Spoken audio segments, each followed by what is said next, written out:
There are now 189 people on hunger strike. 62 have sewn their lips together, including 2 women and 5 children. For Woomera, this isn't an unusual day. We have an old saying in Persia that says there is no darker color than black. So when we're in the camp, we have 2 options. Either deporting us back to persecution, to prison, to death, or die in the camp. But I think you guys give us a 3rd option, which is another try. They bent like half-cooked spaghetti. We didn't expect it to happen like that, to the soundtrack of Amélie, a popular French movie at the time, blowing across the desert from dusty speakers. The fence began to fall, under the weight of people wanting justice, under the weight of people that had had enough. It's hard to remember the exact sequence of events, as it all seemed to happen very quickly. The protesters began arriving here this afternoon. Already they've set up camp only 200 metres from the Woomera Detention Centre's main gate. Yeah, I got there, I think late Thursday afternoon with some of the logistics people and stuff like that, and started drawing up the rough idea of what a little city could be. And then we got raided. It wasn't exactly the middle of the night, but it was not a very good time to get raided. When I got there on the Thursday, one of the first things we did, we went and had a look from a distance. And honestly, seeing those kids, because they're like 2 or 3 year old, and they've got people, not what they call stires, with full automatic weapons and stuff like that, guarding them. That really fucking made me think, nah man, this place has got to go, it's got to be torn down, got to do anything. Yeah.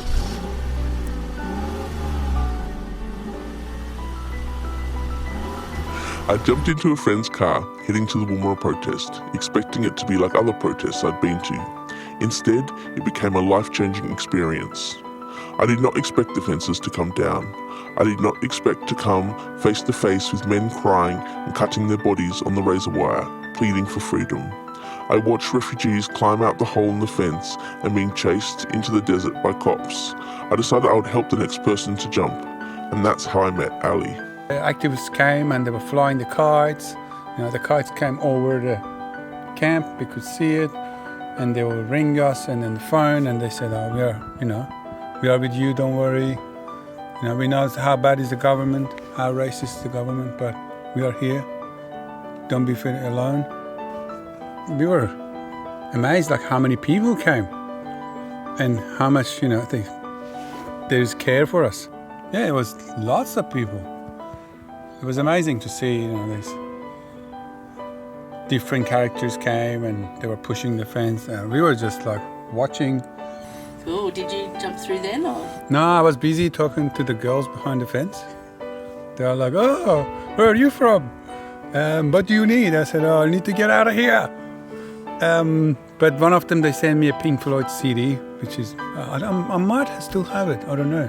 2 years I stay here for what? 2 years. 2 years I stay here for what? I am human, no animal. How long have you been here? 2 years. 2 years? Yes, for what? I am terrorist. Where are you from? Iran. Iran. I don't have a country. Australia, my country. I cannot come back to my country. I know. Australia, my country. And next thing we knew, there were people saying, let us out, and this was not what supposedly was planned. We had some contacts inside there. One person had a mobile phone, and that wasn't what the rough idea was going to be. We had some wire cutter type things that we were going to be throwing over.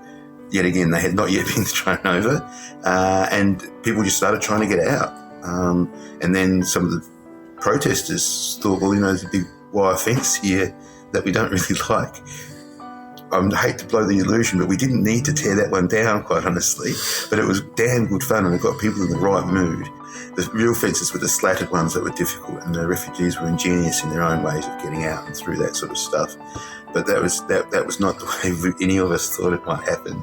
Suddenly there was like 4 or 5 guys just basically sprinting back to the camp. So I ran as fast as I could get back to the camp, because I realised, well, there's nobody at the camp and nobody's ready for anyone to hide.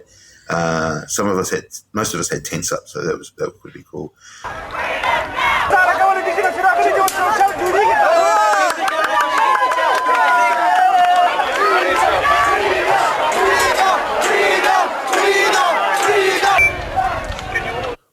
think I'd been looking for a phone box when I saw the initial movement from the camp of people strolling towards the detention centre.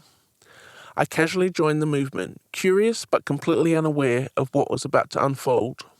Ahead, I could see people climbing the fence, and to our surprise, under the weight, it bent. We clambered over, getting closer and closer to the main fence, where the refugees had already breached the compound and got past the rolls of razor wire.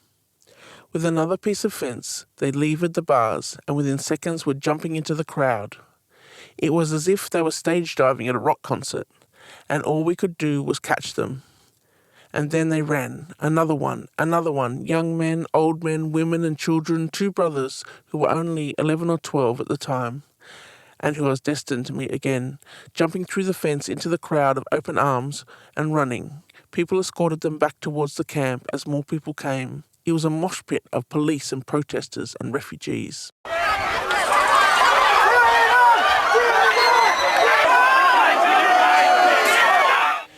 It all happened so quickly, even the police were totally overwhelmed and confused, and it took them minutes to actually comprehend what was happening.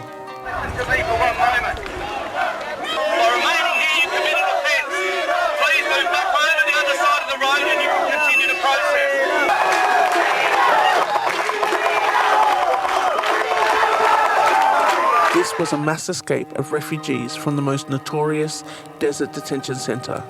The fences were down. There was no turning back on this momentous moment of history. This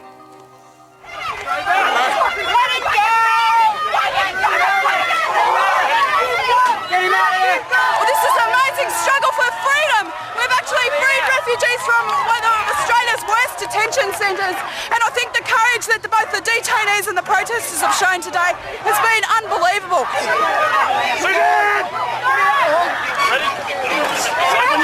I made use of the chaos to take Ali back to my tent and ask around for some different clothes and scissors for a new hairstyle. I found a friend willing to drive us out of camp soon afterwards. Ali found a good hiding spot in the car and we left quickly while it was still in chaos. Every single car that passed us on the highway that evening were cop cars, one after the other for hours.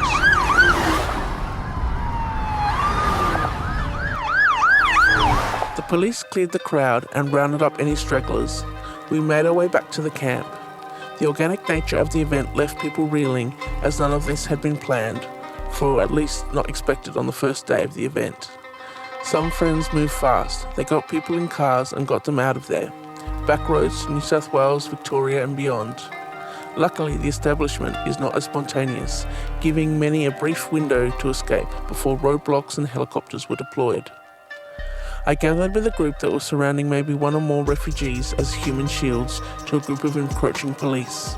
Miraculously, the standoff lasted long enough for the refugee to swap clothes with people in the crowd and to dissolve them into the throng of protesters, so that when we dispersed, there was no one to be found. I'm sure there are many wild tales from that day, especially of those that escaped, and the connections made in the midst of the intensity and mayhem.